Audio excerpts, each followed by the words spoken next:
Bonjour à toutes et tous, bienvenue à la petite présentation des métiers de demain sur les énergies marines renouvelables.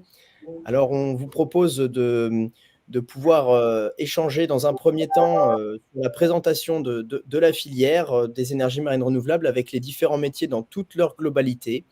Et puis ensuite, on aura un témoignage, d'Elsa Rondeleux, alors, par Étienne Pourchet, puis ensuite on aura un témoignage de Elsa Rondeleux, qui est, chef de projet éolien en mer et donc qui pourra nous expliquer de manière, très concrète comment est-ce que, elle travaille et avec quel métier également elle peut travailler.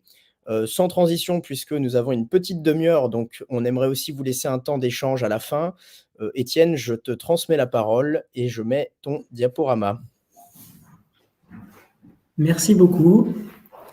Donc, Étienne Pourchère, effectivement, je m'occupe de coordonner les travaux d'un observatoire qui s'appelle l'Observatoire des énergies de la mer et qui est chargé justement de monitorer ce qui se passe dans la filière française sur le territoire français.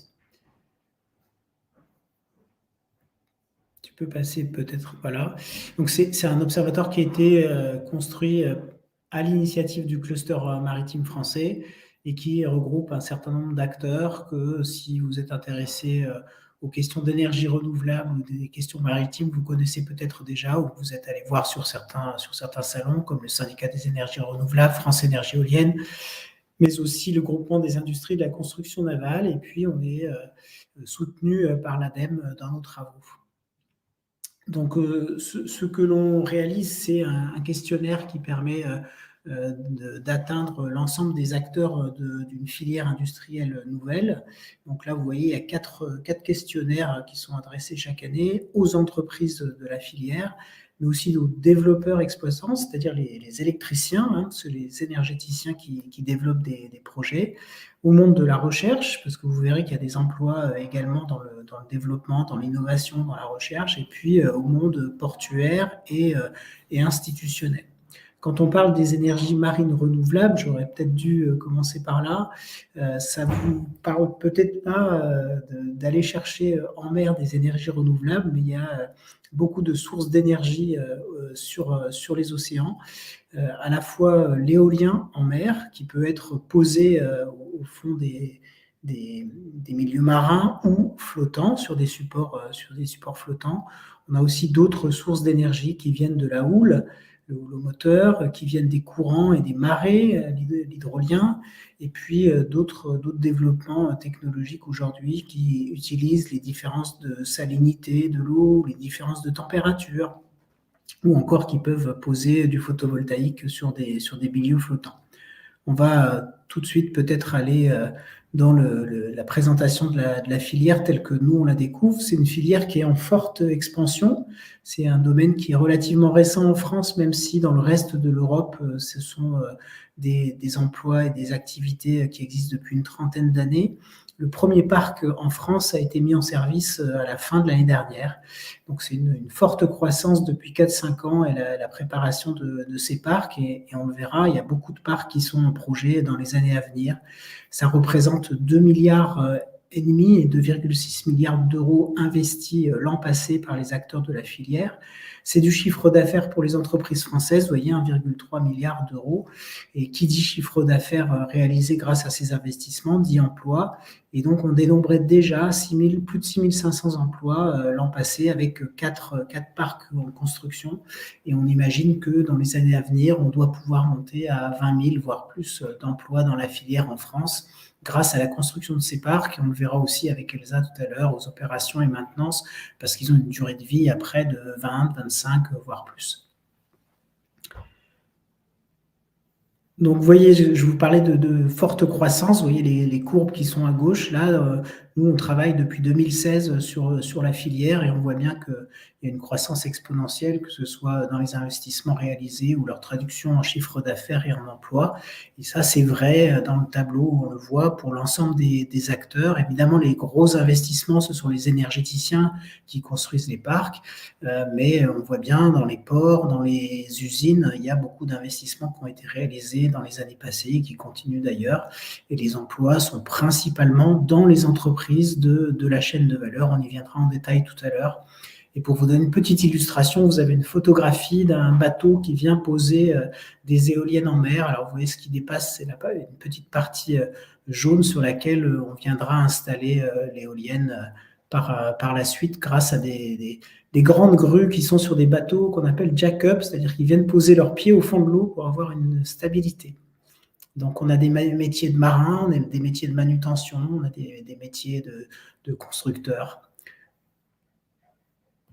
Les emplois se retrouvent sur l'ensemble du territoire français. Il y a des opportunités de carrière, évidemment, plutôt sur le littoral, mais pas que, et y compris aussi en Outre-mer, où il y a des perspectives intéressantes de développement de ces marchés. On a des grosses implantations industrielles et notamment très récemment des usines de General Electric, que ce soit à Saint-Nazaire, à Montoire ou à Cherbourg pour fabriquer des pales, ou de Siemens Gamesa au Havre qui vient d'inaugurer une usine l'année dernière pour fabriquer des turbines et des pales. Il y a les chantiers de l'Atlantique également à Saint-Nazaire qui construisent des sous-stations, c'est-à-dire des multiprises en mer qui raccordent l'ensemble des éoliennes. Donc, beaucoup de grosses implantations industrielles. La France est plutôt bien dotée dans la filière, ce qui permet d'avoir aussi des opportunités d'emploi très intéressantes. Et puis, tout un tissu de PMI, de PME qui se retrouvent en Bretagne, en Normandie, en Pays de la Loire, sur la façade méditerranéenne, qui viennent réaliser l'ensemble de ces travaux. Et vous avez une illustration à travers un soudeur qui est à l'intérieur d'une pièce d'éolienne, une belle photo.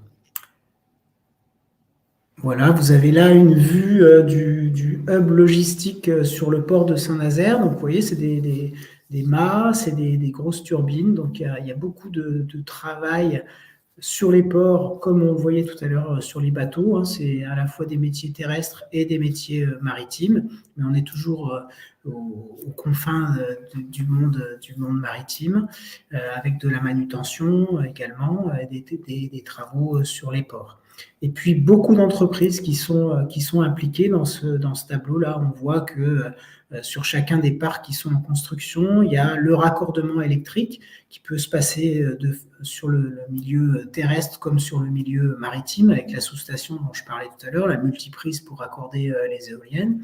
Et puis vous avez le travail sur l'installation des fondations, sur le raccordement entre les éoliennes, sur la pose des éoliennes elles-mêmes. Donc des métiers, on verra, très variés tout à l'heure. Et puis on le voit à droite, qui se retrouvent, comme je le disais, dans des grandes entreprises, 71% des emplois, mais un bon quart, voire un tiers des emplois se retrouvent dans une chaîne de valeur distribuée entre des entreprises de taille intermédiaire jusqu'à la petite start-up innovante qui vient travailler au bureau d'études qui fait les études préalables au développement de la filière. Pardon. C'est des entreprises qui sont des pure players des EMR, c'est-à-dire qui sont créées à l'occasion du développement de la filière. Mais c'est principalement, pour 80% d'entre elles, des entreprises qui viennent d'autres secteurs d'activité, qui viennent principalement évidemment du monde de l'économie maritime, dans la construction navale, dans les travaux maritimes, dans l'oil and gas. Donc il y a aussi des métiers qui peuvent être très diversifiés par rapport au secteur d'activité des entreprises qui sont impliquées. On a des entreprises qui viennent aussi d'autres secteurs plus traditionnels, du secteur de l'environnement, et notamment pour les études dont je parlais tout à l'heure, du secteur des énergies renouvelables, notamment pour les opérations et maintenance, on y reviendra avec Elsa. Voilà, il y a beaucoup on peut arriver aux énergies marines renouvelables par beaucoup de chemins différents. Je vous ai beaucoup parlé d'éolien parce que c'est la technologie la plus mature sur laquelle il y a des projets et des parcs aujourd'hui, mais vous avez d'autres technologies dont je parlais, dont l'hydrolien, et vous voyez là, très rapidement présenté, on pourrait y revenir s'il y a des questions, mais des projets autour du Raz Blanchard ou autour de la Bretagne sur l'hydrolien, et là aussi il y a des filières intéressantes. Les créations d'emplois, je vous ai dit, c'est exponentiel. L'année dernière, on a interrogé les entreprises. On voit que c'est de plus en plus fort. On avait 1500 emplois créés l'année dernière. Les entreprises prévoient d'en créer encore 1736 l'année suivante, avec un indice de confiance dans une conjoncture qui peut être mouvementée aujourd'hui au niveau économique, qui est plutôt très fort.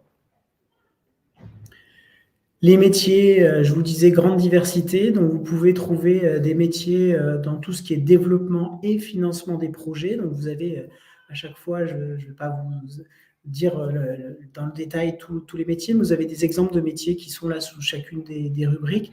Vous avez la partie donc préparation du chantier, préparation du projet. Vous avez une partie sur la fabrication des pièces avant de les installer, une partie sur l'installation et le raccordement, et puis ensuite toute la durée de vie du projet, vous avez des métiers qui sont chargés plutôt de l'exploitation, des opérations de maintenance, jusqu'au démantèlement dans une trentaine d'années de l'ensemble des parcs qui auront été construits. Donc, vous pouvez avoir des carrières assez variées, avec d'ores et déjà, vous l'avez vu, comme il y a beaucoup d'embauches, des métiers qui sont en tension. Donc là, je vous ai mis les principaux métiers en tension. Donc, si vous avez envie de faire des carrières, n'hésitez pas sur ces métiers-là. Il y a beaucoup de demandes.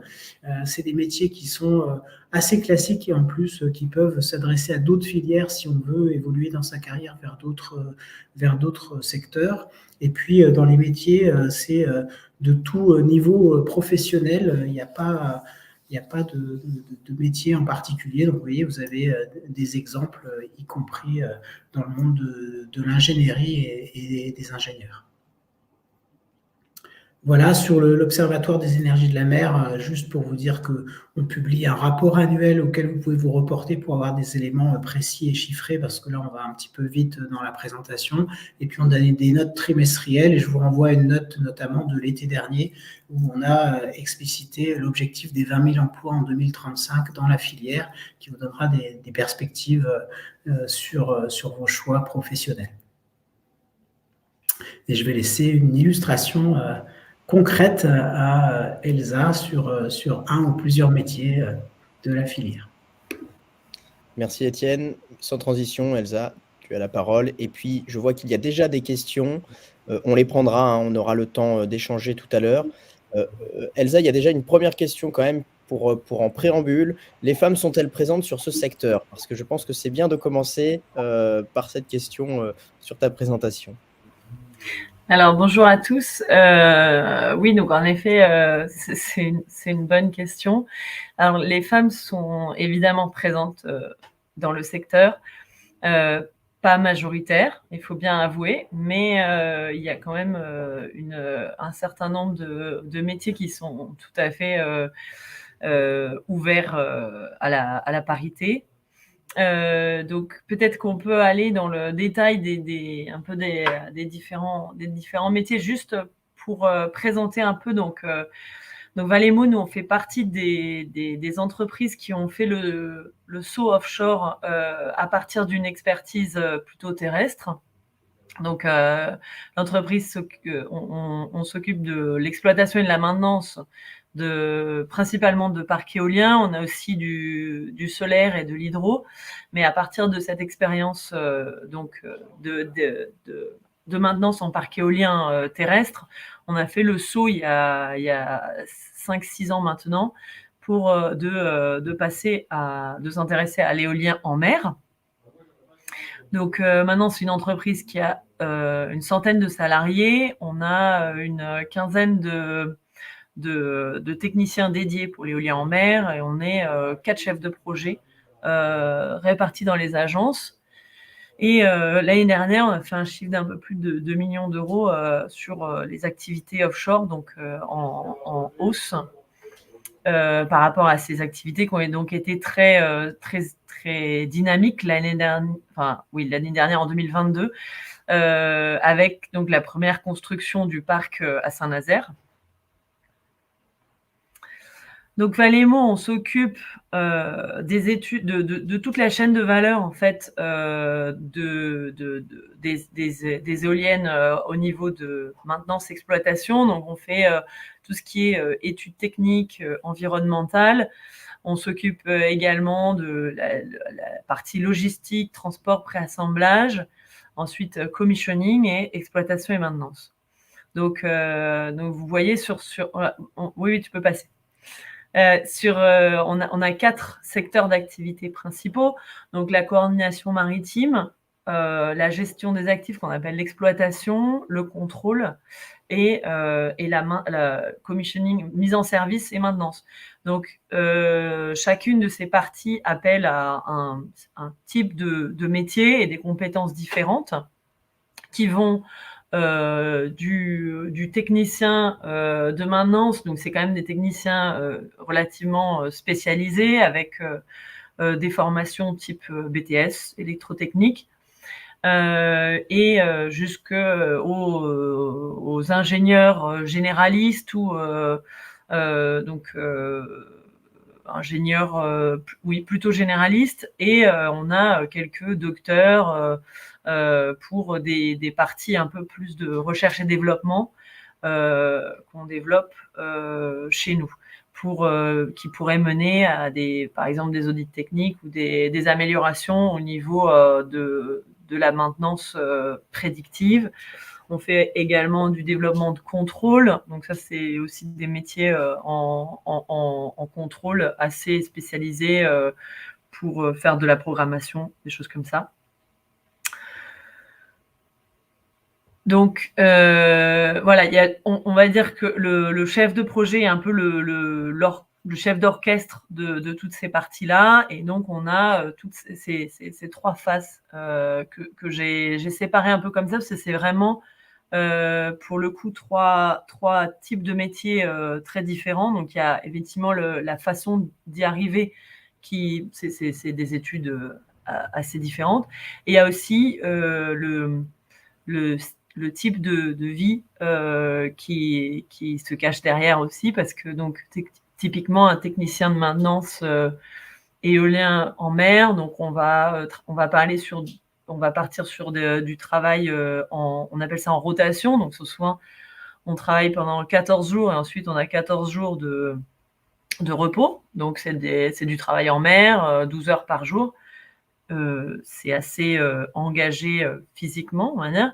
Chargé d'exploitation, c'est on a un bureau de un centre d'exploitation qui surveille les éoliennes, donc 24 heures sur 24. Donc là aussi, c'est pas du travail en mer, c'est dans un bureau, dans le centre d'exploitation, mais c'est du travail qui peut être de nuit, également en rotation sur des week-ends, etc.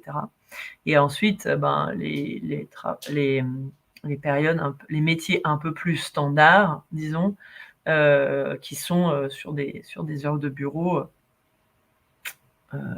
de journée, avec plus ou moins de voyages impliqués, parce que donc dans nos métiers, les projets sont souvent effectivement sur la côte, évidemment, mais ça peut être Valemo, on est basé en France.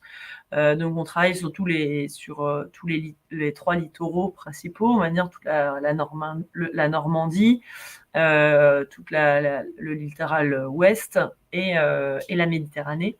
Donc les techniciens sont envoyés sur ces trois façades, et en tant que chargé de projet, on circule aussi entre ça et d'autres pays où on pourrait intervenir. Donc après, alors on m'avait demandé de faire un peu d'un exemple concret. Alors c'est vraiment une façon d'y arriver, parce qu'il y a 1000 parcours différents. Donc moi personnellement, j'ai eu un parcours un peu classique d'ingénieur, donc j'ai fait une école d'ingénieur spécialisée en ingénierie maritime et marine, qui est à Toulon, qui s'appelle CITEC maintenant. Et ensuite j'ai fait un master, donc là c'était déjà assez orienté sur les technologies offshore à Cranfield. Il me semble que maintenant il y a ce genre de master en France qui existe. Donc voilà, on développe beaucoup la formation dans la filière offshore éolien. Donc il faut vraiment se renseigner il y a pas mal d'écoles d'ingénieurs maintenant qui intègrent ce genre de master spécialisé EMR. Il y en a un à Brest, il me semble. On a eu quelques stagiaires là-bas de cette école. Et ensuite, récemment, là, j'ai fait un master spécialisé acteur pour la transition énergétique. Donc ça, c'est plus orienté, c'est un master, donc c'est peut-être encore dans quelques années pour certains d'entre vous.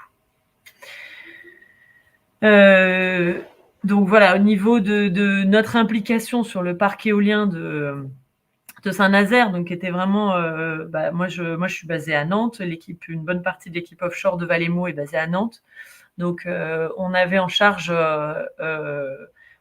tout ce qui est mise en service à terre, donc pré-commissioning, inspection qualité, mise en service en mer et maintenance offshore. Donc pour ça, on a eu beaucoup de recrutement de techniciens de maintenance offshore, donc techniciens avec des profils plutôt électroniques, contrôle qualité par exemple. Donc ça, c'est vraiment des métiers très spécialisés qui ont beaucoup d'avenir parce que c'est des métiers assez difficiles à trouver, qui sont, je pense, passionnants et qui peuvent. Il y avait une question, il me semble, sur les formations assez courtes ou les formations en alternance. Donc effectivement, si vous voulez vous orienter vers une formation pas trop longue, pratique et de terrain. Donc il y a beaucoup de recrutement en ce moment pour les techniciens, des techniciens. Et pour revenir sur la première question, c'est un métier qui est tout à fait ouvert aux femmes parce que c'est pas un métier spécialement physique, contrairement à d'autres types de techniciens qui vont être plus dans l'installation, où là il y a des charges ou des levages. Là, on parle vraiment de mise en service, donc c'est vraiment du contrôle, de l'électronique, de l'électricité. Donc c'est tout à fait ouvert à toutes les têtes bien pensantes. Voilà. Donc pour ce qui est des missions de chef de projet, juste pour avoir donc là j'ai parlé pas mal des techniciens. Un exemple un peu concret du genre de mission qu'on pouvait avoir, donc moi et puis tous mes collègues dans l'équipe. Donc au niveau chef de projet, on commence vraiment dans la partie depuis la partie commerciale, donc en relation directe avec les clients ou potentiels clients. On fait pas mal de démarchage, etc., de représentation dans les salons, négociation, et ensuite on a toute la phase de contrat, donc négociation contractuelle, pareil en direct avec les clients et avec toute l'équipe. Ensuite, on suit au niveau opérationnel, donc tout ce qui est préparation à l'opération. Donc là, en offshore, on a énormément de matériel parce que les techniciens sont donc très équipés, c'est assez spécialisé. Il y a beaucoup de training, de formation à faire. Donc sur des formations spécifiques sur la machine, des formations spécifiques pour la sécurité en mer, pour pouvoir travailler dans les milieux électriques, etc. Donc ça demande beaucoup de préparation pour pouvoir envoyer des équipes sur les projets. Et ensuite, il y a toute la partie gestion humaine des équipes. Donc en plus, l'année dernière, on était quand même encore un peu en période de Covid, donc on a eu toutes ces choses-là à gérer, avec les rapports clients réguliers, etc. Et ensuite, on finit sur les facturations, les gestions des conflits éventuellement. On n'en a heureusement pas eu énormément, mais il peut y en avoir. Et donc, voilà, ça embarque un peu toutes les phases de projet. Voilà. Ensuite, juste pour finir, donc si c'était un peu une photo de nos métiers. Donc les bons côtés, c'est donc la variété des responsabilités, comme je vous l'ai montré, et travail d'équipe. On est vraiment le chef d'orchestre de beaucoup de gens. L'autonomie, la mobilité, parce qu'il y a pas mal de projets internationaux quand même à gérer, et gestion d'équipe fonctionnelle. Les côtés qui peuvent être plus contraignants, on va dire. Donc, la mobilité également, si il y a forcément des côtés aussi où on n'est pas aussi proche de la famille. Peu de vision de détail, pas beaucoup de technicité. Donc, on a vraiment un regard plus en altitude. Et on peut se retrouver parfois un peu seul contre tous. Donc voilà, c'était un regard assez ouvert de la gestion de projet. Et je pense que c'était la fin de ma présentation. Ouais. Merci beaucoup Elsa pour ta présentation. Je propose de prendre quelques questions, elles sont assez nombreuses. Peut-être commencer par les premières, celle de Ryan, mais également qui a été complétée par CAD. Quelles sont les formations courtes pour accéder à ce secteur? Existe-t-il des formations en alternance et peut-on y parvenir en passant par l'université? Alors, ouais, moi, j'ai pas de détails, effectivement. Je sais que donc il y a des BTS électrotech. Il existe des alternants aussi. On n'en a pas eu récemment à Valemo, mais je pense qu'il y a des formations en alternance. Après, maintenant, il y a en ce moment donc on appelle ça des turbiniers, donc type General Electric, Siemens, Vestas, qui font leur propre formation aussi. Donc forcément en alternance. Donc il faut vraiment se renseigner sur ces formations spécialisées qui peuvent être intéressantes. Étienne, pour accéder rapidement au métier. C'est des métiers qui sont assez classiques dans les domaines différents qu'on a évoqués et qui sont souvent maritimisés ou spécialisés dans les énergies marines renouvelables. Donc, on va retrouver des formations classiques, ce qu'on disait tout à l'heure, des BTS dans l'électronique, des formations de soudeurs, des formations de peintres. Et puis, pour répondre à la dernière question sur l'université, il y a beaucoup d'universités. On a cité des masters tout à l'heure, mais Université Bretagne-Ouest, Université Bretagne-Sud, Université de Nantes, Université de Montpellier. Il y a beaucoup de formations qui sont aussi dispensées par les universités et par les écoles. On peut citer les écoles centrales, notamment à Nantes, qui est un laboratoire spécialisé dans les énergies marines renouvelables notamment. Merci. Peut-être une question aussi pour Étienne. Quelles sont les entreprises françaises leaders dans le secteur? Alors, ça dépend ce qu'on entend par française, parce que on a la chance, j'ai cité des grandes entreprises tout à l'heure qui sont de grandes entreprises industrielles qui sont implantées pour la fabrication au Havre, à Saint-Nazaire, à Cherbourg. Donc Siemens, Gamesa et puis General Electric. Alors ça, c'est des noms qui sonnent pas français, dont le siège est pas forcément en France, mais qui ont leurs plus grosses implantations industrielles en France. Et donc, c'est des fleurons français. Après, si on cherche des entreprises qui ont leur siège en France, outre Valemo, cher ami, on a des entreprises qui sont des développeurs de projets. Ça va des grands énergéticiens qu'on connaît comme EDF, Engie, Total Energy, et puis des indépendants comme le groupe CARE, etc. Enfin, j'ai commencé à en citer, donc je vais me faire mal voir par ceux que j'aurais oubliés dans ma liste. Mais il y a aussi des pépites, et je parlais de start-up tout à l'heure, qui sont leaders. Je pense notamment à des prototypes qui sont aujourd'hui sur les sites d'essai en mer, comme Jeps Techno qui fait du rouleau moteur. Voilà, avec Acrocéan, ils créent des bouées qui sont autonomes en énergie. Voilà, donc on a plein de pépites françaises. Donc les entreprises leaders à tous les niveaux, on en a en France et on a une vraie carte à jouer aujourd'hui. Et ils sont capables d'aller capter des marchés à l'international. Merci Étienne. Une dernière question avant de clôturer, puisque nous arrivons à notre demi-heure. Y a-t-il des emplois dans la logistique, dans les énergies marines renouvelables? Sur quel métier? Alors, il y a beaucoup d'entreprises de logistique qui s'intéressent à la question parce que, comme je le disais, il y a de la logistique au niveau portuaire.